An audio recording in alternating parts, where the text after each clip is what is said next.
Good morning, Nigerians, and welcome onto the network of Metropolitan Broadcasting Services Limited, owners of Impact Business Radio, IBR 92.5 FM, your station of choice, and Impact Africa Television.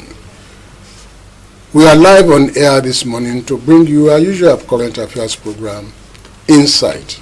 And on Insight, we try to look at Nigeria in the past, Nigeria present, and what Nigeria should be in the future. We try to answer a few questions. Where are we? Where are we coming from? And where do we go from here? And we've tried to look at these issues in the last 8-9 weeks, having identified that Nigeria itself is built on a faulty foundation, and so many things have gone wrong with the country. And we have to start thinking of rebuilding this country and seeing what we can do to make the country a better place. I'm not alone on the program this morning. I have with me my colleague, Anoluwapo Omoride. A very good morning to you, Femi. Thank you so much for joining us, everyone, whether you're watching or you're listening. A very good morning to you. Thank you, Anoluwapo Omoride. On the 29th of May, 1999, the Chief Olusegun Obasanjo was sworn in as the President and Commander-in-Chief of the Federal Republic of Nigeria. And immediately upon assuming office, he set up the National Human Rights Violations Commission, which was known as the Oputa Panel, so named after its chairman, Justice Chukwudifu Oputa. The commission was charged with the responsibility of investigating all incidences of human rights abuses in the country from 1966 up till 1999, January 15, 1966, till May 28, 1999.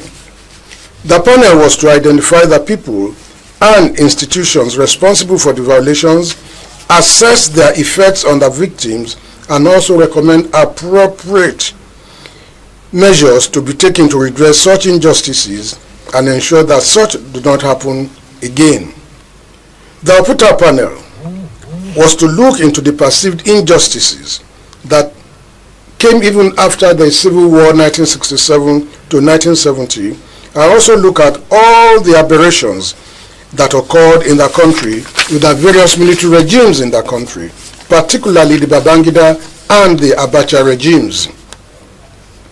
While Babangida was accused of some misdemeanors, some human rights abuses, notably the killing of Dele Giwa, the Abacha regime perhaps made it a state policy what with the perceived killing or the rumored killing of what the people believe was the state instigated killing of people like Kudirat Abiola, Alfred Rewane, Suliat Adedeji, and many others. And at its inauguration, the commission was also mandated to work towards reconciling various groups which had differences in the country. For a couple of months, the commission took evidences from people who came forward to narrate their experiences. It is said that more than 10,000 people came forward to recount their experiences before the panel. And after its sitting, the commission submitted its report to the federal government in 2002, but up till today, the report of the commission is yet to be made public. We want to ask why. Two former military heads of state said the commission had no power to even interrogate them, to interview them, and so they went to the court, even as far as to the Supreme Court. Until today, as we said, the federal government is yet to implement the report and recommendations of the Oputa panel. Reconciliation is not a new term in Nigeria. It came into prominence in 1970 after the Civil War, when General Gowon promised reconciliation with the Biafrans. But how far did it go? How far did the Oputa panel itself go? But Truth and Reconciliation Commissions have worked in places like Rwanda and South Africa.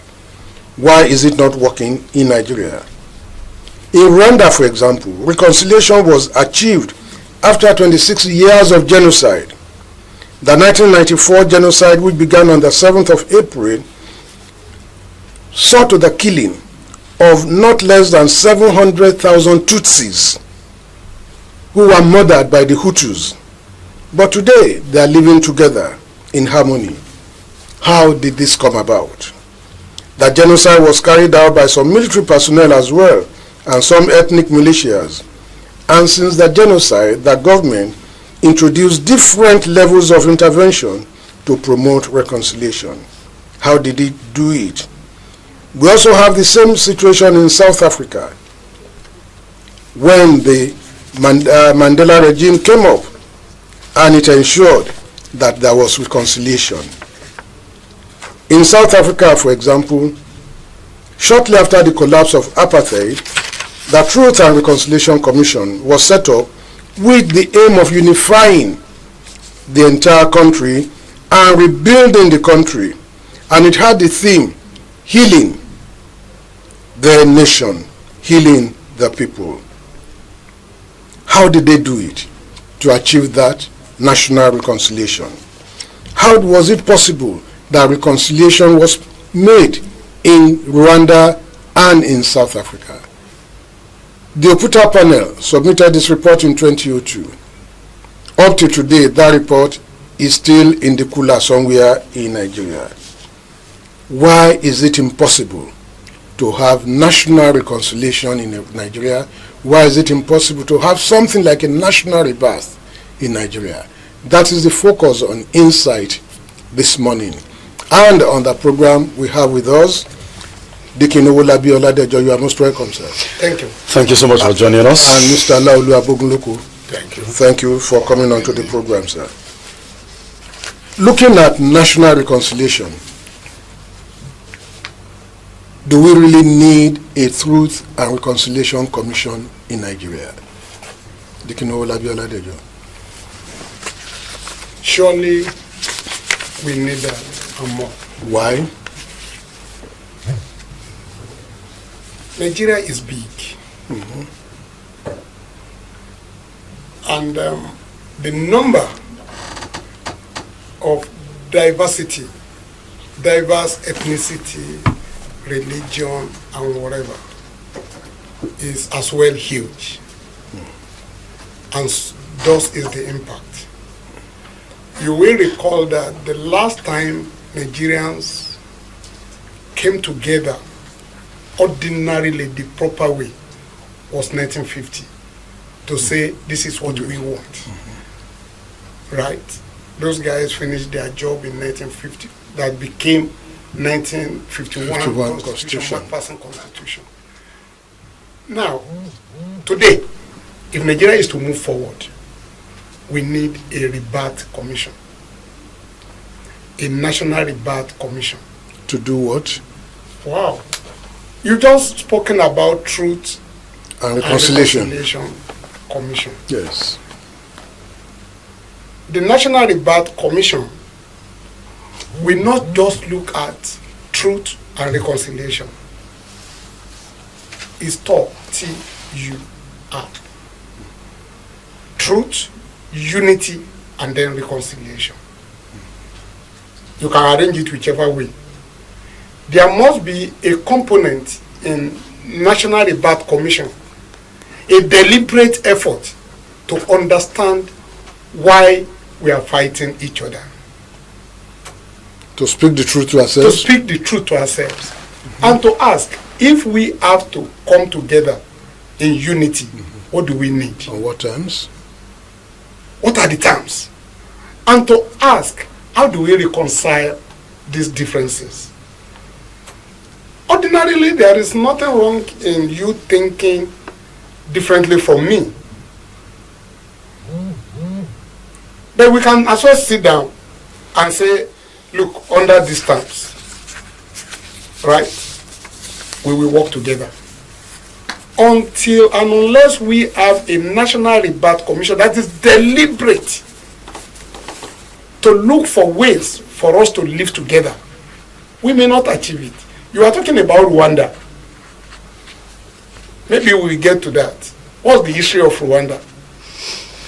We'll look at that. There are some in Nigeria that believe that in search of national cohesion, which this rebirth of a thing will do, they believe that the most important thing is an arrangement about occupying the leadership position in Nigeria. Some persons believe, once we can agree on rotational leadership, as it were, there is no problem in Nigeria. They believe that, this group of people believe that the only problem in Nigeria has to do with leadership. Those that are following really do not matter.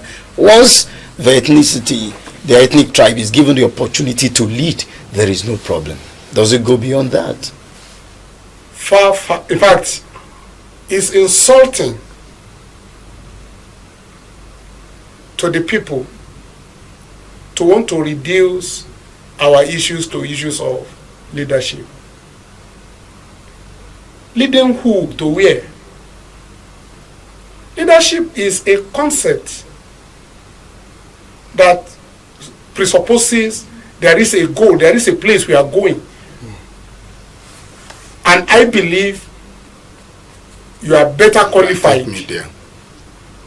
to take me there. So if I follow you, that which I hope to achieve, I will. My interest first.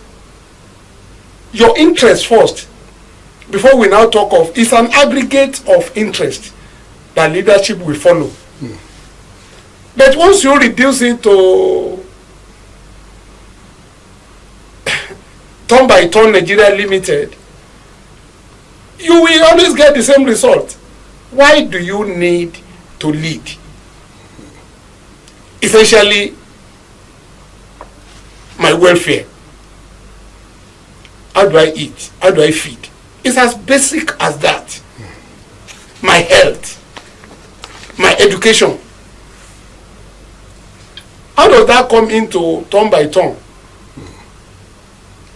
Okay, Mr. Buguluku, let me now come to you. But before I come to you, I want us to listen to this song, because that is the premise on which your question will come. Peter Tosh sang Equal Rights and Justice. Let's listen to it.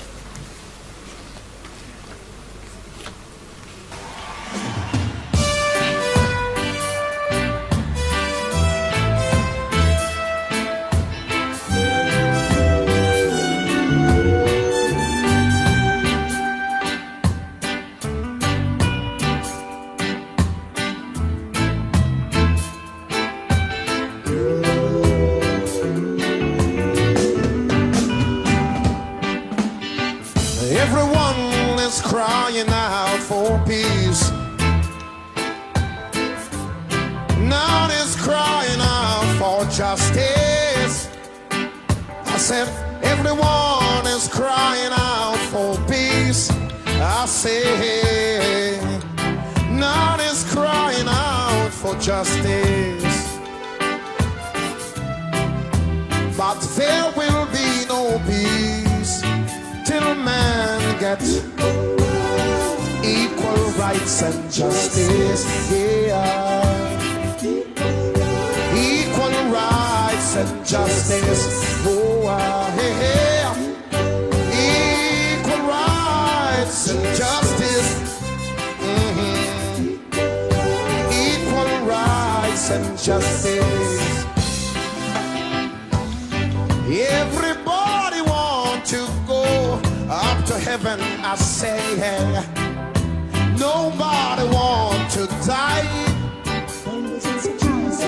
Everybody want to go. Mr. Buguluku, you heard that, Peter Tosh. Everybody is crying out for peace, peace. None is crying out for justice. Yeah. In Nigeria, we are preaching peace. The unity of this country is indivisible. The unity is non-negotiable. Can we have all this without justice?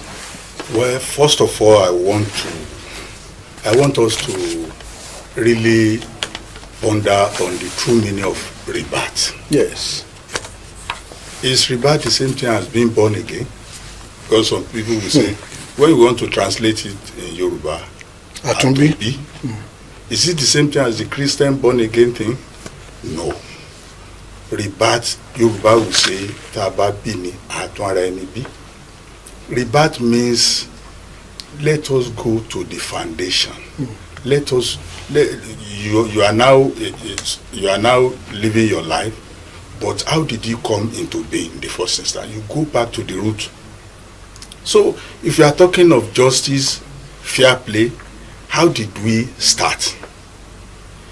Until we are able to retrace our steps and see how we all started, what was the problem, how did it come about that some people are dominating others, how were we living our lives before, until we are ready to understand that every human being has a right to life and good things of life. You don't want to lord it over me, and something happened along the way that some people are lording it over some people. So until we understand this basic truth, that every human being is born to live his life, we are born free. You are to you have right to liberty, you have right to your life, to freedom. Until we realize that in Nigeria, and the only way we can do that is for us to go back,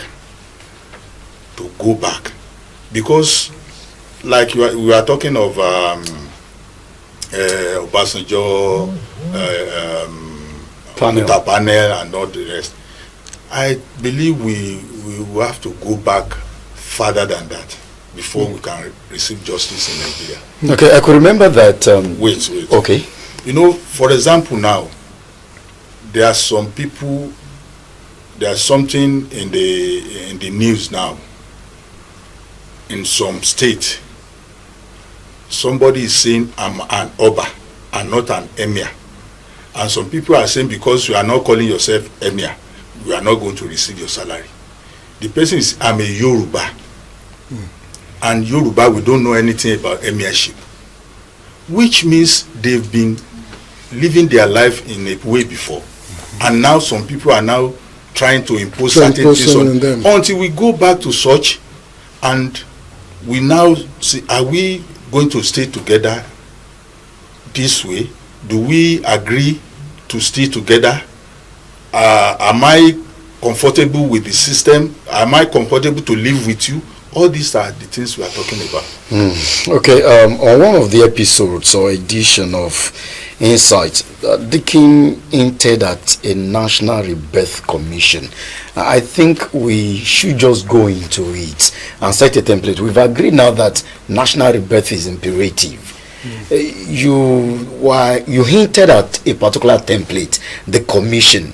How will this play out? Okay. Like I said, it has to be a deliberate effort. We have to agree that something is wrong. National Rebirth Commission, we have essentially 5 components, yes, which on their own actually can be called commission. So National Rebirth Commission is to coordinate 5 components of things. Number 1 is national truth and unity, national truth and reconciliation. We need to face each other and talk. Right? Agree. There is the need for contact and communication. We need to understand each other. Apart from you offend me, this is what you did or whatever, we must have a way of talking to each other. For instance, the Belgians gave the Tutsis, you call them? What do you call them? The Rwandans, the Hutus and Tutsis. Hutus and Tutsis. Gave a particular group, because they are more, the impression, they've told them that you are superior to these guys. You cannot allow these guys to rise. And they were suppressing these guys, and that's what caused it. An idea says some people are already having that feeling that some people are thinking they are inferior. In Nigeria. In Nigeria. So if we watch and we don't have the right communication channel method, that I will look at you and talk to you properly. This thing is possible for Nigeria to grow. We must have a way of delineating our national boundary. Who is a Nigerian? Right? So that delineation of national and regional boundary,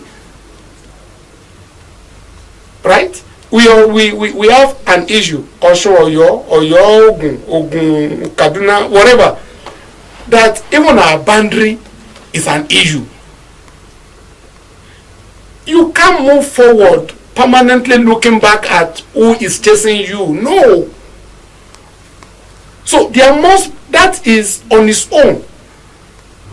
So as part of the components? As part of the component of national rebirth. Okay. Contrary to what National Boundaries Commission is doing. What National Boundary Commission is doing is good. But it's not even scratching it. It comes from the mind. You don't just come and draw lines. National Boundary Commission is doing whatever they are doing. I dare say, if you go to Katsina today, you may not be able to identify Nigerian border. Because in the mind of the people, they can't see the border. They see only land. They think they are one with the other guy that is over there. So whatever drawing you are making, you are wasting your time. We need to be deliberate and say this is Nigeria. Okay. And this is the way we behave in Nigeria. The fifth one there is we must have clear constitution that all of us subscribe to. Then finally, each of these steps must come with referendum. So that's why I said it's a deliberate and huge task. Some countries did it for almost, in fact, even America. Yes. America was at rebuilding itself at the beginning for almost 11, 12 years. Because it's huge. But when they settle down to do it, you can see what we are having. I can cross from one state in America to the other, but I know I must have to respect the rules and regulations in that state. If I choose to become a citizen of another state, it's no big deal. I just have to subscribe to the constitution of that state. So that's what national rebirth is all about. Mr. Bogoloko, are you game? Are you on the same page? Yes, I'm on the same page. Like he said, it's going to be a huge thing.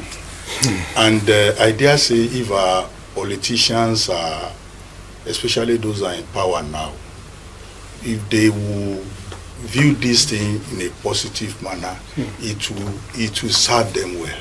Because by the time you set this thing up, people will be discussing with themselves. They wouldn't even have time to ask you what you are doing. We've had a situation like that before when Babangida was doing his multivarious transitional something. The politicians were fighting with themselves. They were not even looking at what the government is doing. Because in our own case, like Dickens said, it's going to be huge. In Rwanda, it was between two people. In South Africa, it was between two groups, the whites and the blacks. If it were to be within with the Bantus, all the tribes, it would have been very tedious and time-consuming. But the blacks were on one side and the whites were on the other. But in our own case, we have multivarious layers of differences. Even in Yoruba land, we still have some issues which are thankfully because of homogeneity we are able to solve them. So this thing is going to be big. And that's why I said it has to go back even to maybe 18th century, because some people were in charge before, and some people came from somewhere and took the leadership from them. All these things, we have to iron it together. Are we ready to live with together now? Okay, in those, one of our leaders then, in the 1950s said, we should first understand our differences. Yeah. Can we still understand our differences in this climb when truth seems to have taken a flight from Nigeria? But do we understand the fact that we are not the same? And can we please stop saying unity is not negotiable? We have to negotiate. In America, there is a state, a far-flung state, Alaska. The voluntary came. I think the land was bought from Russia or something.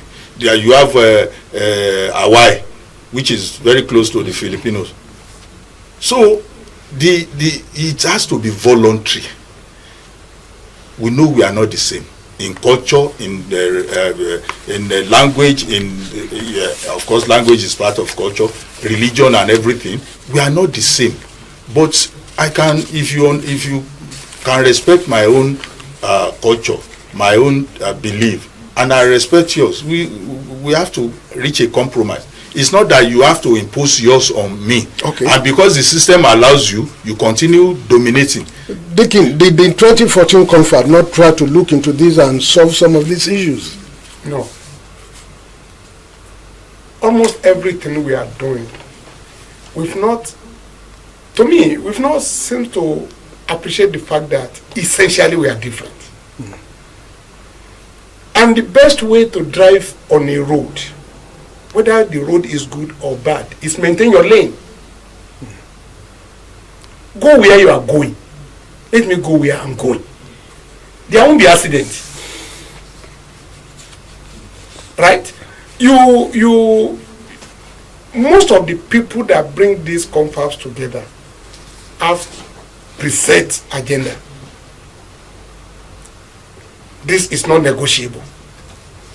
That is not negotiable. It can't work. I agree you are older than me. I agree you are more intelligent than me. I agree whatever. But that should not stop me from being myself, asserting my own right. If I now agree to concede to you because of your position in the office, or because of your age, or because of whatever, I am the one conceding to you. You can't force me. And that's why we are talking about the leadership thing you are talking about the other time. You don't force people to follow you. In all of this, what role will referendum play before we look at the Constitution as one of the components for United Nations has a concept to govern. That concept says there is nothing called democracy, there is nothing called governance unless the people you are leading, you want to govern, agree, consent. And that's the whole essence of referendum. I will ask you a question. Do you want to sit on this chair? Yes, no. Yes, I want to sit. Then it's okay. So how do we achieve that in this setting? For instance, let's assume we want to forge ahead. Who organizes the referendum? Where does it start? No, what are your recommendations? You don't have to start with referendum. Abi? Okay. Like he explained, you start from truth, unity and all the rest. Are we ready to stay? Even in marriages, if there is no room for divorce or room to say I am no longer in this marriage, then it's not marriage, it's slavery. So any arrangement that you don't have a choice, that you must stay. So the first question should be: do we want to stay together? And you respect my opinion, my person for agreeing to stay with you. If we want to share a room now, and we say, okay, we are going to share this room because we know we cannot afford it, but we do it half by half, then you will respect me, because in a way I'm covering for you, because you cannot maintain the whole room. That's why I agree to stay with you. But in a situation where I don't have a choice, you can just send me away, and if I want to move away, I cannot. That is no. How then do we ask this question? You know, at some point, the referendum. No, the truth reconciliation question. How do we start? You see, the thing is, first of all, I believe majority of Nigerians believe in restructuring. We believe the system is not okay, and we must find a way of mending or reconstructing or to correct the something. We are almost, all of us, we are almost agreed upon that now. Yes, but it is now behoves the government to find a way of collating this opinion. The government. Yes, the government. But don't forget, Dikin, all the time people will say, when you talk of restructuring, you talk of this, there's one word that people say, that they won't agree. Who is they? That's the word I'm trying to know. Who is they? That's the impression Nigerians have. That they look at the government. They won't say no legislature. I've just told you of a consent. It's not my consent. I didn't bring it up. Consent to govern is United Nations consent. You have a choice. Keep fighting each other, keep destroying each other, or look for peace. It's even these people, apart from looting, what do they benefit? Most of these senators, most of these ministers cannot walk on the street alone, because they know the people don't agree with what they are doing. Come on, I was in America at a particular time, and I was shocked. That was the days of Obama. I was in Chicago, and I just saw somebody wanting to cross a particular place. Of course, who is this? Somehow I know. This must be Obama. Barack Obama. He rolled his shirt. Yes, it's usual trademark. Okay, maybe it's usual. He rolled his shirt, and people are now, immediately they saw him, people are now trying to shake his hand and whatever. I challenge any past or current leader in Nigeria to walk the street that way. Now, the issue is this. Who is they? It's because there is already I versus others. If you are there for what the people want, and they say this is what they want, what are you waiting for? Right? You cannot continue this way. So national rebirth must begin with an acceptance by everybody. Everybody must accept that we need to like start I said afresh. before, Prince, like I said before, it will benefit the politicians. He's talking about America doing their own stuff within 12 years. Yes. This thing we are talking is not going to take 6 months, 3 months or so. It's going to be a prolonged exercise. Over And years. if after 4 years we are not able to resolve it, somebody who is still there, Nigerians can say, okay, continue as interim something. You are still in government. Anyway, why are they afraid? Mark Passing came to Nigeria 1948. Started collating people's opinion around October or November 1949. 49, yes. That's when they formalized it. Between November, October 1949 and January when they rounded up, 1950, they were able to collate the opinion of everybody, starting from the world level. World level, yes. If that time it took 7-8 months to organize it, when there is no phone, there is no internet, right? It's just a matter of administering questions to the leaders in the world communities, the market women, the trade organizations, the politicians, What do you want? Do you want to remain in Ibadan or you want to be called Oshobo? Simple. Yes, no. That can be achieved if it was achieved in 9 months, 6 months, or whatever in 1950. We can have it today. But the issue is this. I give you an instance. So some other statesmen came out faulting the constitution, saying we don't need an amended constitution. Yes, we need a new constitution. Whereas those ones that are there presently are canvassing.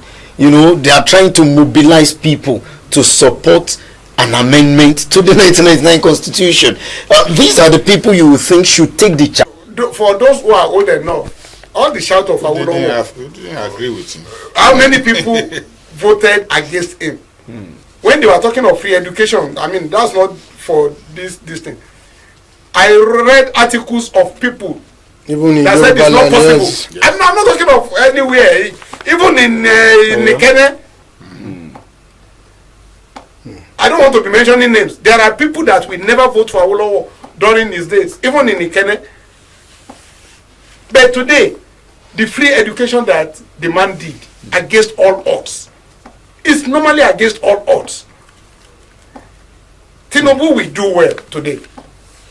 Either mobilize the National Assembly to set up National Rebirth Commission to do these 5 things, or use his own cloud executive order to set it up and back it. Okay. Nigeria will be better for it. Okay. I guess this should be a convenience to stop the discussion today, Yes. so that we can pick it up next from week. there next week. Because I want Mr. Abogunoko. You see, last week I love the way he ended. He cited an example that when you are heading towards Lagos and you face Iwo, and I could remember saying, so how will you wrap it up today? Well, this is the same way. If you continue doing things the same way and you expect different results, you are fooling yourself. We've seen restructuring, constitutional amendment year in year out, and it hasn't landed us anywhere positive. So if we should continue that way, I'm afraid it's still going to be the same result. Okay. Thank you so much, sir. It's on this note we're going to call it a wrap. This is going to take us a few days, meaning few weeks. Thank you so much, everyone who has joined today. To those who struggled to call in but we couldn't pick your call, apologies. Next week is another time we will have the opportunity to interact. National Rebirth will be looking at another angle to this particular topic next week. I'm Anuluakpo Moride. Thank you, Dikin Olabiola, for your time. Mr. Lalo Abogunoko, thank you so much for your time. Thank you, Anuluakpo Moride, for rounding it up as it were. My name is Adefemi Makpaderon.